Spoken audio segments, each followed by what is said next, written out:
Good morning to everyone. I am S. Kavita, MSc MPhil PhD, Hidden Assistant Professor, Department of Computer Science, Shakti College of Arts and Science, Voroman, Ottanchitram, Tamil Nadu, India. So today we will see about web programming. So in web programming, we will see about what is a web server. So server features. So what is the main goal of server activities? The server calls on TCP, that Transmission Control Protocol software, and waits for a connection request to one or more ports. So when a connection request is received, the server dedicates a subtask to handling this connection. The subtask establishes the TCP connection and receives an HTTP request. The subtask examines the host header field of the request to determine which virtual host should receive this request and invoke server for this host. The virtual host software maps the request URI field of the HTTP request start line to a resource on the server. So next we see about the MIME type, that is videos and audios data. The resource is a file. The host software determines the MIME type of the file and creates an HTTP response that contains the file in the body of the response message.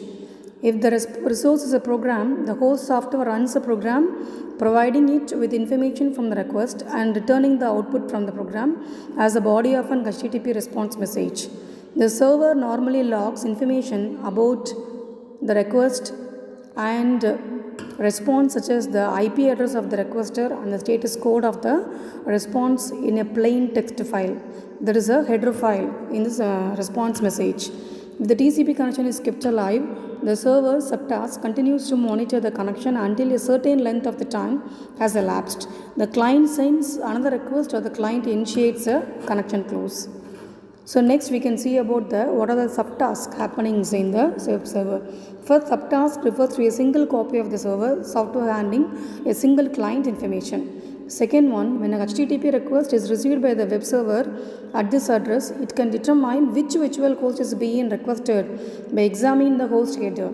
Separately configured software can then be used to handle the request for each virtual host.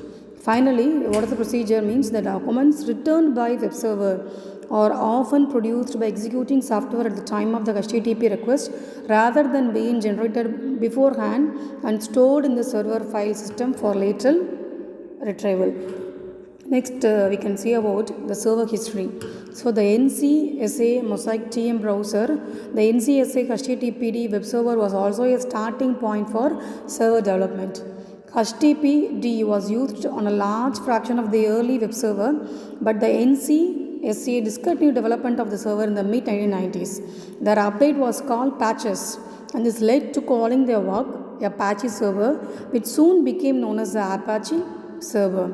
They made the first public release of their free open source server in April 95. So Microsoft Internet Information Server IIS, that is IIS provides essentially all the features found in Apache, although IIS does have the drawback of running only on Windows systems, while Apache runs on Windows, Linux and Macintosh system.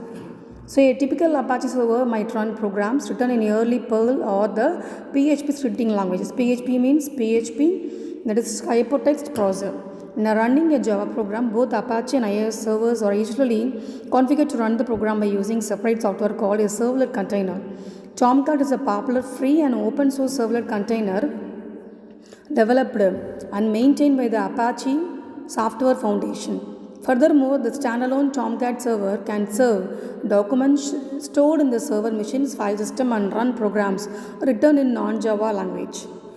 Next, we can see about the server configuration and tuning. Server configuration can be broken into two areas: external communication and internal processing. In Tomcat, this corresponds to two separate Java packages. One is Quiet, which provides a HTTP 1.1 communication, and Catalina, which is the actual servlet container. Some of the Quiet parameters affecting external communication include the following, that is IP. First one is the IP addresses and the TCP ports that may be used to connect to the server.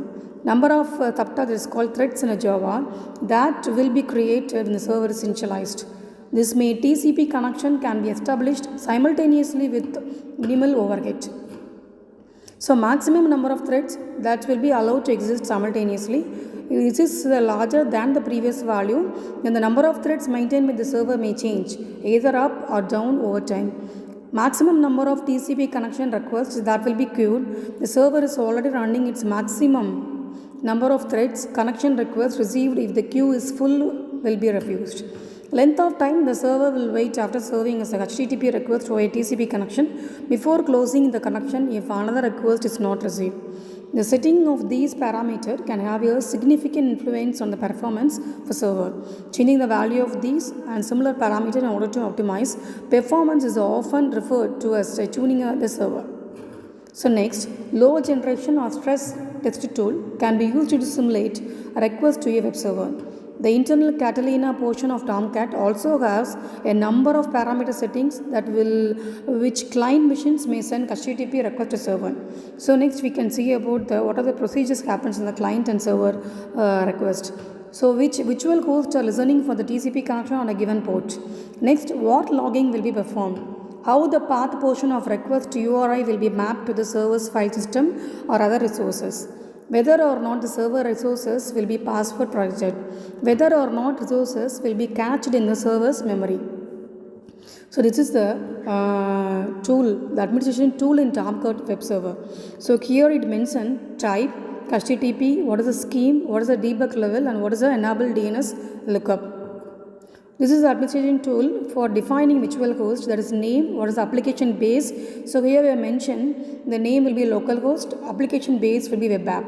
And auto deploy true, debug level, and deploy on startup is true. So next we can see about what are the key fields used in host computer. Name, application base, deploy and startup, auto deploy. Name means usually the fully qualified domain name. Application base, directory containing web application for this virtual host.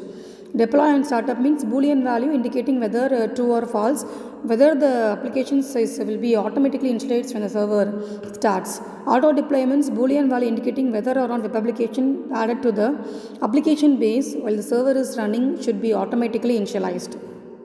So next, logging. The primary web server log recording normal activity is an access log, a file that records information about every HTTP request processed by the server.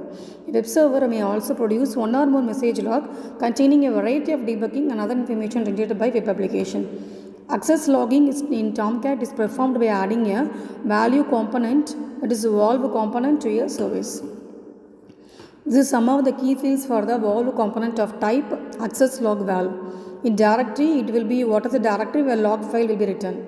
Pattern means information to be written to the log. Prefix means string that will be used to begin log file name. Resolve host means whether IP address should be written into the log file. Rotatable means whether or not date should be added to the file name, and file should be automatically rotated each day. Suffix means string that will be used to end log file name. So the following information is contained in this log entry: the host name of client, machine making the request, username used to log in if server password protection is enabled, date and time of response plus the time zone of the time, start line of the HTTP request, HTTP status code of response, number of bytes sent in the body of response. Next, access control. First, a database of username is created. Each username is assigned a password and a list of roles. The second stage of this process, associating resource which required roles, is normally performed by web application developers. Finally, clicking on this username in the right panel shows the role to which a user logged in with this username belongs: admin and manager. This is some of the administrative tool in WebHoster. It type user database data, debug level, and resource name is user database. So next is secure server. Any machine other than the sender or receiver that extract information from network messages is known as a eavesdropper. To prevent eavesdropper from obtaining sensitive information such as credit card numbers, all such sensitive information should be encrypted before being transmitted over any public communication network. Many browser and servers support one or more version of the secure socket layer protocol as well as newer transport layer protocol. A client browser that wishes to communicate securely with a server begins by initiating a TLS handshake with the server. The server also sends a certificate to the client. Certificates are necessary to avoid so-called man-in-the-middle attacks, in which some machine intercepts a message intended for another machine, prevents a message from further forwarding, and returns an HTTP reply to the sender pretending to be from the target. So, at the conclusion of the TLS handshake, the client uses the cryptographic parameter information obtained to encrypt its HTTP request message before sending it to the server over TCP/IP. To enable the secure server Tomcat feature, we must do two things. First one, obtain and install a certificate. Second one, configure the server to listen for TLS connection on some port. So, thank you so much for giving this wonderful opportunity.